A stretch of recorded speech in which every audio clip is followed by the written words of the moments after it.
باريس حاضنة الفنون، المدينة التي تغنى بها وفيها الشعراء. منها انطلقت فكرة اليوم العالمي للشعر، وفيها اعتمدت عام 1999 ليصبح بذلك 21 من آذار مارس من كل عام يوماً عالمياً للشعر. C'est une présence à soi et c'est quelque chose aussi, c'est un cadeau qu'on donne aux autres.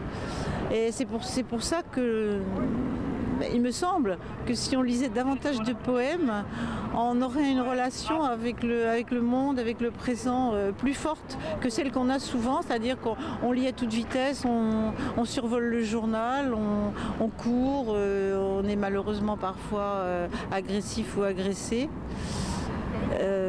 On regarde des images, on se gave, alors que quand on lit un poème, on est obligé d'être là. Moi, ce qui m'intéresse dans la poésie, c'est la rencontre avec l'autre.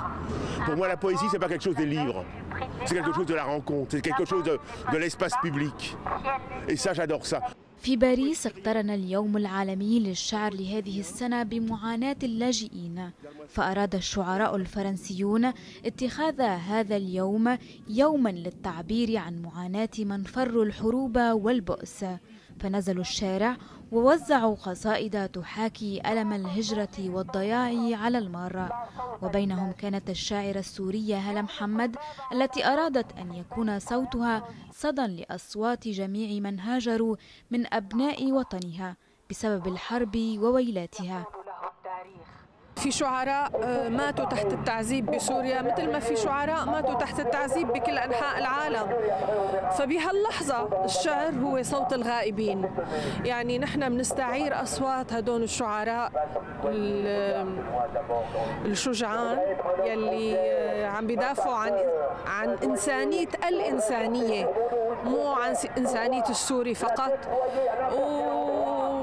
ومنحاول نكمل بهذا الخط السلمي الإنساني العميق التأملي الجمالي يلي ممكن قصيدة تخلق لحظة فرح أو جمال. وللشعر أثر كبير في تعزيز إنسانيتنا المشتركة، وهو ما تطمح إليه مجموعة الشعراء هذه، لتوعية الفرنسيين بمعاناة غيرهم من شعوب العالم المضطهدة. Nous avons décidé de dédier cette journée à la solidarité avec les réfugiés parce que nous sommes nombreux, quelles que soient nos opinions politiques, nos convictions religieuses ou philosophiques, à être profondément meurtris par la façon dont les pays riches de l'Europe traitent le flot massif des réfugiés qui fuient la guerre. On pense qu'il faut faire des efforts pour être ouvert à l'autre et accueillir les autres autant que faire se peut, parce que c'est un gros problème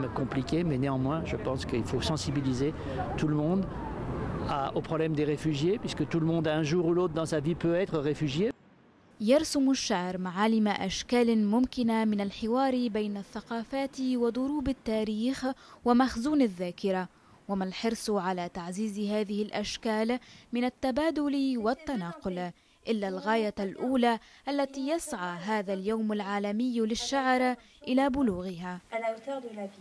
أثبت الشعر الذي يعد حجر الأساس في الحفاظ على الهوية والعادات الثقافية الشفهية قدرته الفائقة على ضمان التواصل بين الثقافات المتنوعة، لذلك خصص له يوما عالميا ليذكرنا كل سنة بنبل هذا الفن. لتلفزيون الكويت من باريس، سهام فرج.